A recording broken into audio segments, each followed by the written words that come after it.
विनीता मंजारी से क्वेश्चन लिया हुआ है और इसको करने के बहुत तरीके हो सकते हैं, उसमें से 2 तरीके आज मैं आपको बताता हूं। पहला तरीका ये है, कह रहा है कि अगर ये ट्रेपीजियम है तो ट्रेपीजियम का मतलब आपको क्या पता है कि ऑपोजिट साइड्स क्या होती हैं, पैरेलल होती हैं।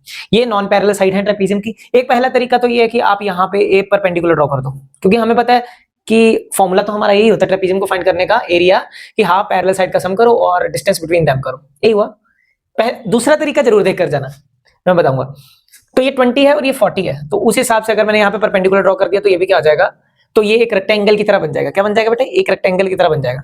और ये हाइट का काम करेगा, इसको h मान लेते हैं। अगर ये h है, दो पैरेलल लाइन के बीच में अगर परपेंडिकुलर डिस्टेंस ड्रॉ किया जाए तो हमेशा इक्वल होती है। ये h है तो ये भी h होगा, ठीक है। तो ये 20 है तो ये भी 20 हो गया, ये 40 है और यहाँ से सिमेट्रिकल ज्योमेट्री है तो 20 इसको मिल गया। तो बचा हुआ 20 में इक्वल डिवीजन करोगे, 10 इधर हो जाएगा और 10 इधर हो जाएगा, ठीक है। एक तरीका तो ये है आपके पास। तो आप half sum of parallel side और डिस्टेंस बिटवीन देम करके आपके पास ये जो हाइट है, अब ये हाइट पहले हमें निकालनी पड़ेगी। अब हाइट ये क्या बन गया, ये हमारे पास एक राइट एंगल ट्रायंगल बन गया। तो ये 10 है, ये 26 है, यहाँ पे आप ट्रिपलेट लगा दो तो ये कितना होना चाहिए 10 26, ये 5 12 13 वाली आइटम दिख रही है, ठीक है। अब आप इसका हाइपोटेन्यूज ऐसे भी निकाल सकते हो। जैसे अगर ये देखोगे तो ये 13 10 5 12 13 होता है। 5 12 और 13 के हिसाब से ये 5 ये 12, 13 का ये डबल दिख रहा है, ये 5 का डबल दिख रहा है, यहाँ पे तो 12 का डबल होगा। तो हाइट जब आप सॉल्व करोगे 24 आएगी, करके भी देख सकते हो आप। 26 का स्क्वायर पाइथागोरस लगाया यहाँ पे क्या आ जाएगा 10 का स्क्वायर प्लस हाइट का स्क्वायर, ठीक है।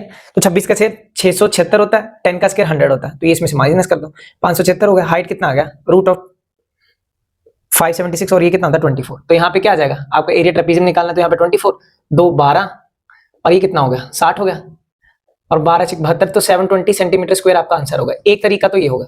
क्या दूसरा तरीका, आपने 9th क्लास में पिछले साल वाली जो बुक है उसमें क्वेश्चन था कि अगर ट्रेपीजियम में ये पैरेलल साइड है, अगर नॉन पैरेलल साइड ट्रेपीजियम की इक्वल हो जाए तो साइक्लिक क्वाड्रिलेटरल बन जाता है। क्या बन जाता है, एक साइक्लिक क्वाड्रिलेटरल बन जाता है, ठीक है जी। अगर हमारे पास चारों साइडें हैं और साइक्लिक क्वाड्रिलेटरल तो कौन सा फॉर्मूला लगा सकते हो, ब्रह्मगुप्ता फॉर्मूला लगा सकते हो। ब्रह्मगुप्ता फॉर्मूला क्या, अगर इसको मैं ए मान लूं, इसको मैं बी मान लूं, इसको सी मान लूं और इसको डी मान लूं, चार साइडें आपके पास, तो आप ऐसे निकाल सकते हो a plus B plus C plus D by 2 हो गया। 20 26 20 और 40 है ना, सॉरी 40 प्लस 26 बाय 2, ये कितना होगा 60 हो गया। 60 और 50 आपके पास कितना हो गया 100, आपके पास 12 हो गया बाय 2, ठीक है। 2 5 जा 56 हो गई। तो area triangle, area of trapezium का जो फॉर्मूला है वो क्या हो जाएगा under root s minus a s, sorry यहाँ पे ये वही गलती हो गई, s minus a s minus b s minus c s minus d, इस केस में ऐसे होता है अगर आप ब्रह्मगुप्ता फॉर्मूला लगा रहे हो, अंडर रूट, ठीक है।